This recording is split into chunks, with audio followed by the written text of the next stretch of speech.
Assalamualaikum warahmatullahi wabarakatuh. Apa kabar Bapak Ibu Guru calon ASN P3K tahun 2024? Pada kesempatan kali ini kita akan lanjut lagi mengenai tips trik mendapatkan nilai tinggi dalam ujian P3K 2024, khususnya untuk soal-soal SJT. Sebelum kita lanjut, saya mau Bapak Ibu klik subscribe, like, dan bantu share ke sosial media Bapak Ibu biar channel ini makin berkembang, yang lain juga dapat manfaat. Mudah-mudahan dengan berbagi ilmu dengan yang lain, Bapak Ibu juga nanti bakal dimudahkan untuk lulus di ujian P3K dengan predikat nilai tertinggi. Baik Bapak Ibu, kemarin sudah kita bahas mengenai 11 tips trik, baru 2 yang selesai ya. Sekarang kita akan lanjut tips trik selanjutnya. Yang kemarin kalau saya tidak salah ingat ada memahami dulu situasinya seperti apa. Kemudian yang kedua adalah kita pilihan opsinya itu harus mensejahterakan siswa ya dalam memilih opsi tersebut. Sebelum kita masuk ke soal atau ke pembahasan selanjutnya mengenai tips trik ini, bagi Bapak Ibu yang ingin memesan untuk mapel khusus yang Bapak Ibu ampu, bisa chat saya di WhatsApp. Itu sudah saya siapkan soal-soal khusus per mapel P3K, jadi Bapak Ibu nanti tinggal bolak-balik di situ saja belajarnya. Fokus di situ saja, insya Allah soalnya akuntabel ya, bisa dipertanggungjawabkan. Sangat bagus untuk permapel karena saya lihat jarang yang buat permapel di YouTube. Bapak Ibu, kemarin kita sudah bahas mengenai pahami dulu tujuan soal tersebut. Kemudian yang kedua adalah berfokus pada kesejahteraan siswa. Sekarang kita lanjut di yang ketiga, utamakan pendekatan kolaboratif. Jadi Bapak Ibu yang belum sempat nonton video pertama saya, tonton biar runtut belajarnya. Yang ketiga ini, utamakan pendekatan kolaboratif ketika menghadapi situasi yang melibatkan rekan kerja atau kepala sekolah. Tunjukkan bahwa Anda adalah guru yang terbuka terhadap kerjasama. Jawaban terbaik adalah yang menekankan pada kolaborasi untuk memecahkan masalah bersama. Bukan bertindak sendiri atau mengabaikan pendapat orang lain. Contoh, jika Anda mengalami masalah dalam tim mengajar, hindari menyalahkan individu dan sebaliknya, ajukan ide untuk bekerjasama dalam mencari solusi. Kita lihat contoh soalnya Bapak Ibu. Jadi kolaboratif ini bisa ke siswa, bisa juga ke sesama guru, bisa juga ke orang tua. Contoh soal, Anda adalah seorang guru kelas 4, salah satu siswa Anda kesulitan memahami materi matematika. Anda mengetahui beberapa siswa lain di kelas memiliki pemahaman yang baik. Apa langkah terbaik yang dapat Anda lakukan?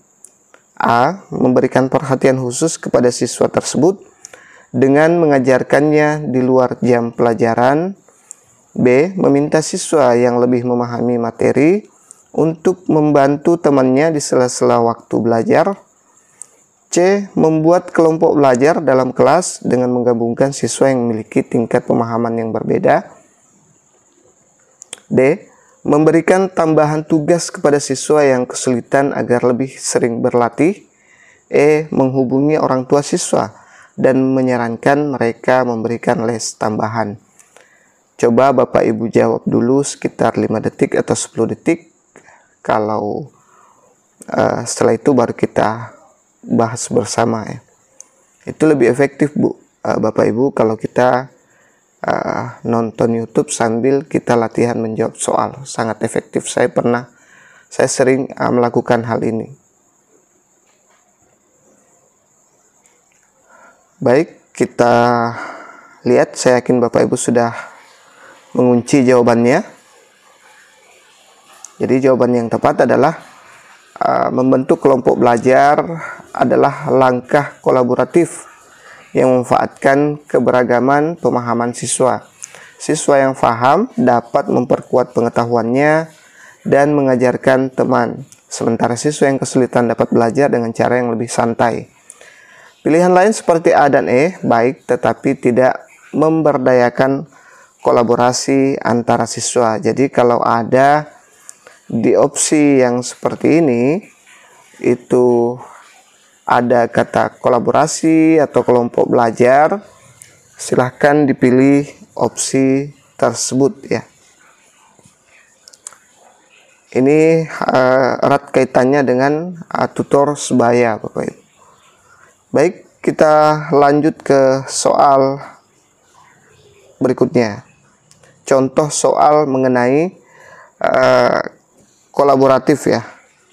Anda bekerja dalam tim untuk menyusun materi proyek lintas mata pelajaran.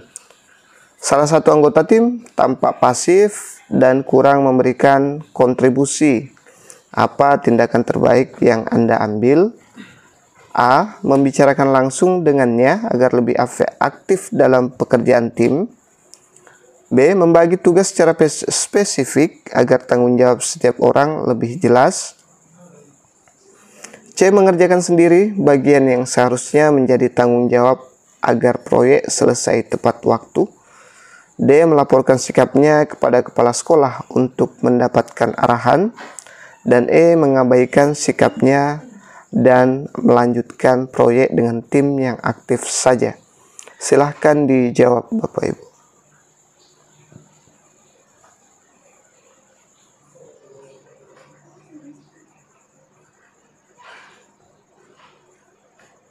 Baik, saya yakin Bapak Ibu sudah mengunci jawabannya. Kita lihat jawaban terbaik, yaitu membagi tugas dengan jelas, menunjukkan pendekatan kolaboratif. Karena ini memungkinkan semua anggota untuk berkontribusi sesuai dengan kemampuan mereka. Pilihan A kurang efektif jika tidak disertai oleh solusi konkret ya. Pilihan C mengorbankan prinsip kerjasama. Sementara pilihan D dan E berisiko menimbulkan konflik. Ini berisiko menimbulkan konflik ya. Satu lagi Bapak Ibu, bagi yang sering nonton channel saya yakin Bapak Ibu sudah kenal baik dengan kata mengabaikan ini. Sebaiknya dihindari. Nah, kalau yang A ini kurang jelas mau ngapain ya. Kalau opsi B ini lebih bagus agar semua anggota dalam kelompok itu aktif. Nah, ini tidak kolaboratif ya. Baik, kita lanjut ke soal berikutnya. Oh ya, sebelum lanjut di jawaban soal SCT itu tidak ada benar salah ya Bapak Ibu. Beda kalau PCK-nya nanti.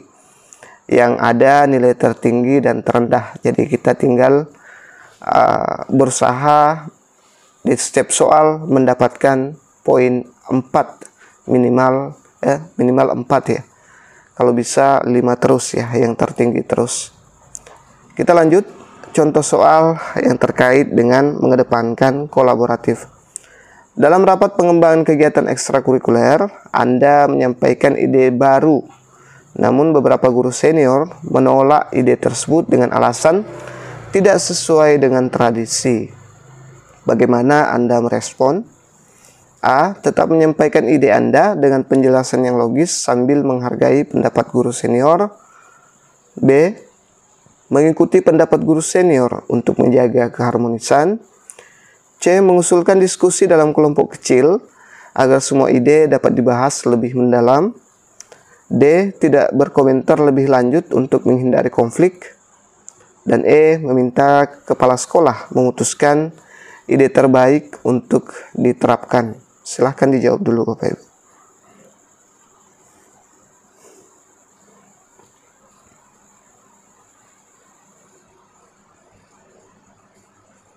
Baik, saya yakin Bapak Ibu sudah mengunci jawabannya. Kita lihat.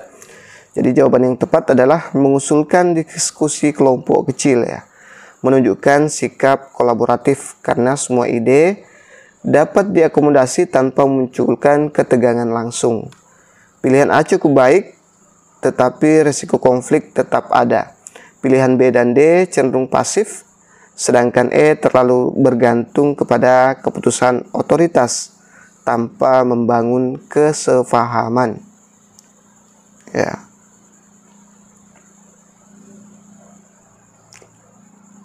Ya, kalau ada opsi-opsi seperti ini, saya ulang lagi, pilih yang kolaboratif ya, yang bekerja sama. Kita lanjut ke tips trik selanjutnya adalah yang keempat, menghindari konflik langsung. Nah, kalau tadi mengedepankan kolaboratif, sekarang menghindari konflik langsung. Dalam situasi yang bisa menyebabkan konflik, usahakan untuk mencari solusi yang menghindari konfrontasi langsung dan lebih fokus pada penyelesaian masalah yang damai. Ini menunjukkan bahwa Anda memiliki kontrol emosi yang baik dan mampu menyelesaikan konflik dengan bijaksana.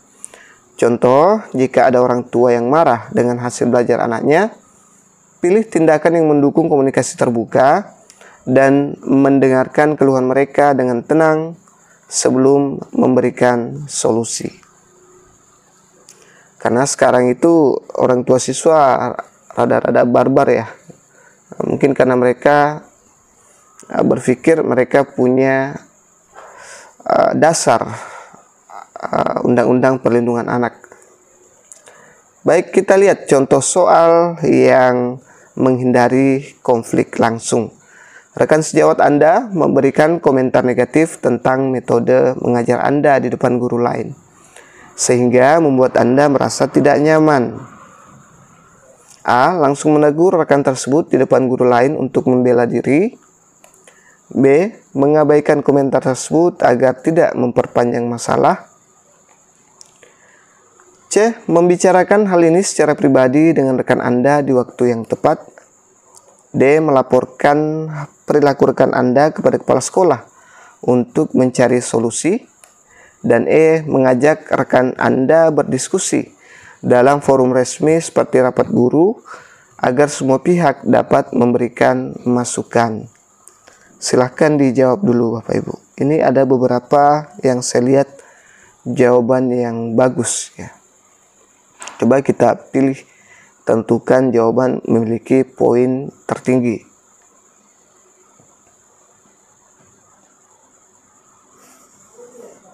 Baik, saya yakin Bapak Ibu guru sudah mengunci jawabannya.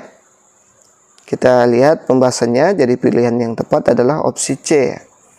Dengan membahas masalah secara pribadi, Anda dapat menyelesaikan konflik tanpa menimbulkan ketegangan yang lebih besar. Pilihan ini juga menunjukkan kedewasaan dan profesionalisme. Pilihan B bisa diterima tetapi tidak menyelesaikan masalah. Opsi A dan D cenderung memperburuk situasi, sedangkan opsi E terlalu formal untuk konflik yang bersifat personal ya. Nah, ini.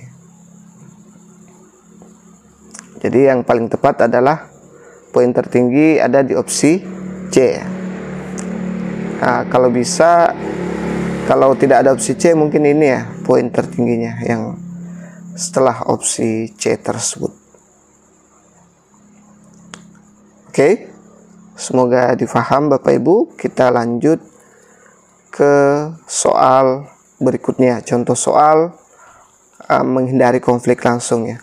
Orang tua murid mengkritik kebijakan Anda memberikan tugas kelompok dengan alasan mengganggu waktu anak mereka di luar sekolah. A. Menjawab kritik tersebut dengan menjelaskan alasan Anda langsung di grup komunikasi kelas. B. Menghubungi orang tua tersebut secara pribadi untuk mendiskusikan keluhan mereka. C. Mengubah kebijakan tugas kelompok tanpa memberikan penjelasan lebih lanjut. D. Membiarkan kritik tersebut karena merasa keputusan Anda sudah tepat. Dan E. Mengusulkan pertemuan dengan orang tua murid untuk membahas tugas secara menyeluruh. Silahkan dijawab dulu Bapak Ibu.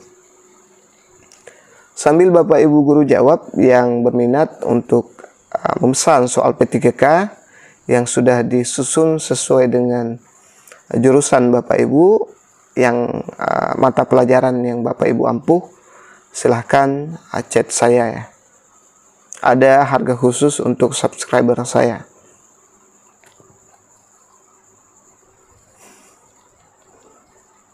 Baik, kita lihat jawabannya. Jadi jawaban yang tepat adalah opsi B.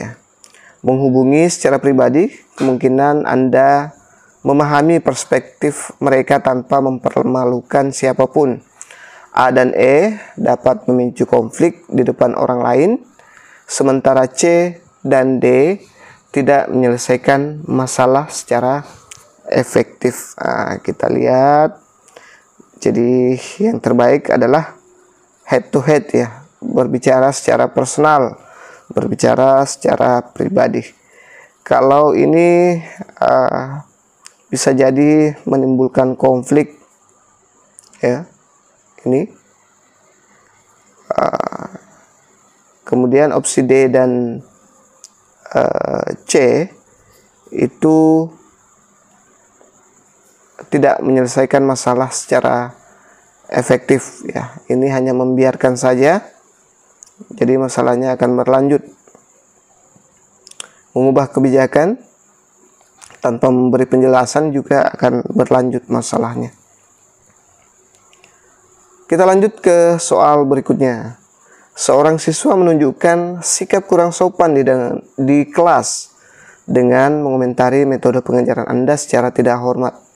A. Menegur siswa tersebut di depan kelas agar memberikan efek jera. B. Meminta siswa tersebut berbicara dengan Anda setelah kelas selesai.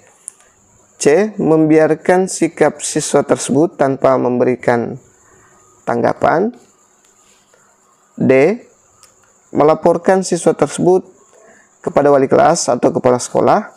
Dan E. Mengubah metode pengajaran Anda untuk menghindari keluhan lebih lanjut dari siswa.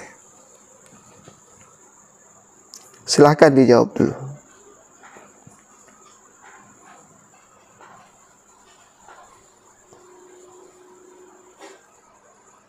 Baik, jadi jawaban terbaik ada di opsi B ya. Pendekatan ini menghindari konfrontasi langsung di depan kelas, memberikan siswa kesempatan untuk menjelaskan tindakannya, dan membangun komunikasi yang lebih baik. Opsi A dan D memperburuk hubungan, sementara C dan E mengabaikan atau terlalu menuruti perilaku siswa tanpa penyelesaian. Nah, ini C dan E nih. Ini membiarkan ini.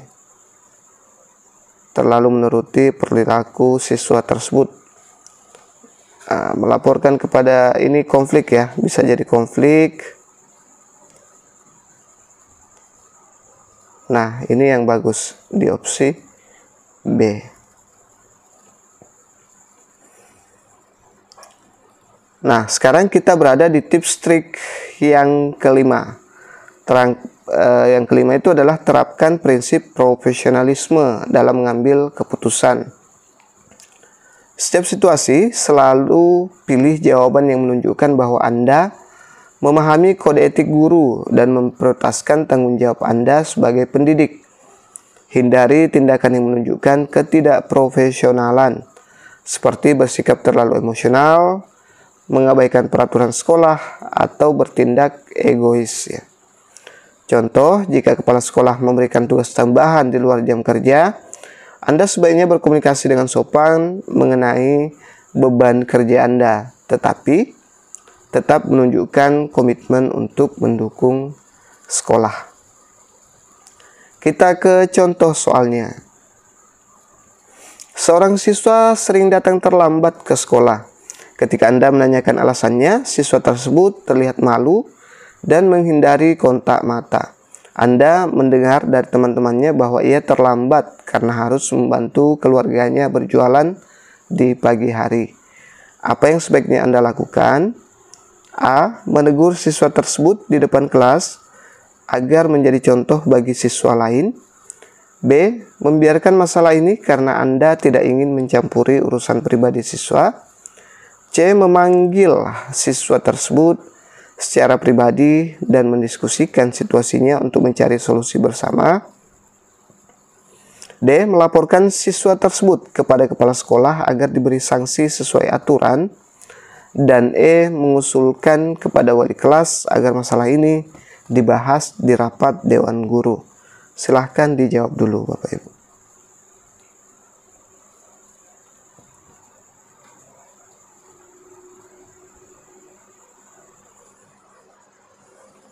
Baik, jadi jawaban terbaik adalah di opsi C. Memanggil siswa tersebut secara pribadi dan mendiskusikan situasi untuk mencari solusi bersama. Prinsip profesionalisme menuntut guru untuk bertindak bijaksana. Ya, ini. Kemudian empati dan tidak mempermalukan siswa. Ya. Diskusi pribadi memungkinkan guru memahami masalah siswa secara mendalam dan membantu mencarikan solusi yang mendukung siswa tanpa melanggar aturan. Menegur siswa di depan kelas agar menjadi contoh bagi siswa lain. Ini sudah saya sering bilang, kalau kita melakukan hal ini sama dengan menghina siswa tersebut ya. Apalagi kalau kita sebut dia membantu orang tuanya berjualan di pagi hari. Bisa jadi dia akan malu. Kemudian membiarkan, sudah saya sering bilang sejak SJT 2023 bahwa hindari kata-kata membiarkan dan mengabaikan. Nah, ini yang bagus ya, opsi C. Melaporkan siswa tersebut kepada kepala sekolah agar diberi sanksi sesuai aturan. Nah, ini terlalu berlebihan ya. Yang kita lakukan adalah langkah pertama dulu. Kalau memang kita sudah berbicara secara pribadi, sudah tahu masalahnya apa dan memberikan solusi, namun tidak mempan, baru kita lanjut ke langkah ini. Ya, opsi E. Mengusulkan kepada wali kelas agar masalah ini dibahas di rapat Dewan Guru. Nah, ini juga ya harus ini dulu, baru ini ya. Seperti itu. Jadi jangan langsung melangkahi, jangan langsung mengambil solusi yang berlebihan. Kita lanjut ke soal berikutnya. Jangan lupa subscribe, like, dan bantu share Bapak Ibu. Anda dapat undangan dari orang tua salah satu siswa untuk menghadiri acara pribadi di rumahnya. Dalam acara tersebut, orang tua tersebut memberikan hadiah mahal kepada Anda sebagai tanda terima kasih karena telah membantu anaknya mendapat nilai yang baik. Apa tindakan Anda? A. Menerima hadiah tersebut sebagai bentuk penghargaan dari orang tua siswa. B. Menolak hadiah tersebut dengan sopan dan menjelaskan bahwa Anda tidak dapat menerima hadiah yang dapat menimbulkan konflik kepentingan. C. Menerima hadiah tersebut tetapi meminta orang tua siswa untuk tidak memberitahukannya kepada orang lain. Dan D. Membicarakan pemberian hadiah tersebut kepada kepala sekolah untuk meminta saran lebih lanjut. E. Mengembalikan hadiah tersebut tanpa memberikan penjelasan kepada orang tua siswa. Silahkan dijawab Bapak Ibu. Ini terkait profesionalisme dalam memutuskan, mengambil keputusan terhadap suatu masalah. Baik, kita lihat jawabannya. Saya yakin Bapak Ibu menggunakan tombol pause-nya ya. Kita lihat, jadi jawaban terbaik adalah menolak hadiah tersebut dengan sopan ya, dan menjelaskan bahwa Anda tidak dapat menerima hadiah yang dapat menimbulkan konflik kepentingan. Guru harus menjaga integritas dan profesionalisme dengan menghindari segala bentuk hadiah yang dapat dianggap sebagai konflik kepentingan. Menolak hadiah secara sopan adalah tindakan yang menunjukkan sikap profesional dan menghormati hubungan guru orang tua. Kita lihat opsi yang lain, jadi yang benar adalah opsi B yang mendapat nilai tertinggi. Menerima hadiah tersebut sebagai bentuk penghargaan dari orang tua siswa. Ini bisa jadi opsi kedua benar setelah opsi B, karena kita menghargai siswa tersebut, orang tuanya, pemberian. Opsi C, menerima hadiah tersebut tetapi meminta orang tua siswa untuk tidak memberitahukannya kepada orang lain. Nah, ini ada indikasi kecurangan kalau seperti ini ya. Opsi D, membicarakan pemberian hadiah tersebut kepada kepala sekolah untuk meminta saran lebih lanjut. Nah, ini bisa dilakukan kalau misalnya orang tua siswa tetap memaksa untuk memberikan hadiah atau sudah berulang kali hal tersebut terjadi, baru kita lanjut ke sini. Opsi E, mengembalikan hadiah tersebut tanpa memberikan penjelasan kepada orang tua. Nah, ini kurang bagus juga karena tidak semua orang tua siswa paham akan profesionalisme dan integritas ya.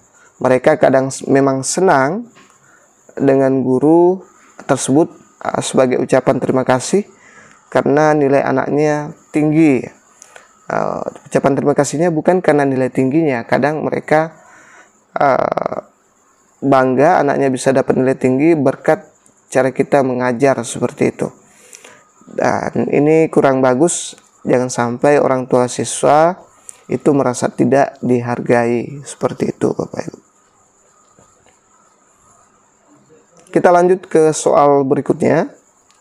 Anda menyadari bahwa salah satu kolega Anda memberikan bocoran soal ujian kepada siswanya agar hasil ujian mereka lebih tinggi. Hal ini diketahui oleh beberapa siswa lainnya dan mereka mulai mempertanyakan keadilan dalam penilaian. Apa yang sebaiknya Anda lakukan?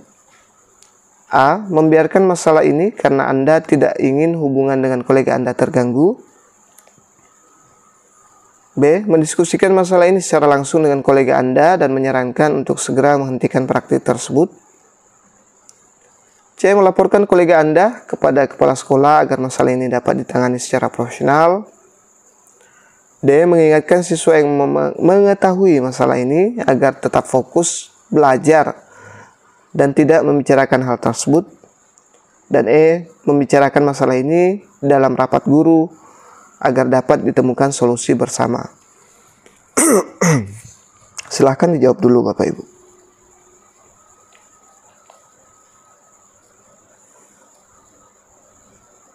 Baik, saya yakin Bapak Ibu guru sudah mengunci jawabannya. Kita lihat pembahasan jawaban berikut. Jadi jawaban yang tepat adalah melaporkan kolega Anda kepada kepala sekolah agar masalah ini dapat ditangani secara profesional ya. Prinsip profesionalisme guru menuntut guru menjaga keadilan dalam penilaian dan melaporkan pelanggaran yang berpotensi merugikan siswa serta mencoreng citra profesi guru. Hal ini memastikan masalah diselesaikan secara prosedur yang berlaku. Kita lihat opsi-opsinya. Membiarkan, saya sudah bilang berulang kali, ini tidak usah dipilih. Mendiskusikan masalah ini secara langsung dengan kolega dan menyarankan untuk segera menghentikan praktik tersebut. Nah, ini bisa jadi opsi kedua ya, terbaik setelah opsi C ini ya. Kenapa? Karena ini ada sedikit kekurangannya. Kita kalau mendiskusikan masalah ini secara langsung, bisa jadi nanti akan timbul konflik ya. Itu yang dihindari. Kalau kepala sekolah yang menegur secara profesional itu lebih aman, lebih bagus. Dia juga masuk tadi di menghindari konflik secara langsung ya. Di tips trik yang ketiga kalau saya tidak salah. Keempat ya. Mengingatkan siswa yang mengetahui masalah ini agar tetap fokus belajar, tidak membicarakan hal tersebut. Ini berarti menutupi ya kesalahannya. Kemudian membicarakan masalah ini dalam rapat guru agar dapat ditemukan solusi bersama. Ini saya kasih poin 3 saja Bapak Ibu, karena ini bisa menimbulkan konflik di rapat itu kalau kita hanya membahas satu orang saja yang bermasalah. Oke, Semoga difaham ya. Baik, itu saja dulu yang sempat saya share pada kesempatan kali ini. Kita akan lanjut lagi tips trik sampai 11 poin. Insya Allah kalau selesai ini saya yakin Bapak Ibu Guru bisa dapat nilai tertinggi nanti pada saat ujian dan bisa lulus mengalahkan pesaing-pesaingnya. Saya ulangi lagi, bagi yang ingin memesan ebook sesuai mapel yang diampu sesuai jurusannya, silahkan chat saya. Sudah saya siapkan, tinggal bolak-balik belajar di sana. Insya Allah bagus, Bapak Ibu bisa lihat komentar-komentar saya di pendaftaran P3K sejak awal dibuka besar-besaran sampai terakhir 2023 ya. Bisa lihat komentar-komentar teman-teman yang belajar di sini. Demikian untuk soal kali ini, pembahasan tips trik mendapat nilai tinggi part 2 ini ya. Lebih dan kurangnya mohon dimaafkan. Wassalamualaikum warahmatullahi wabarakatuh.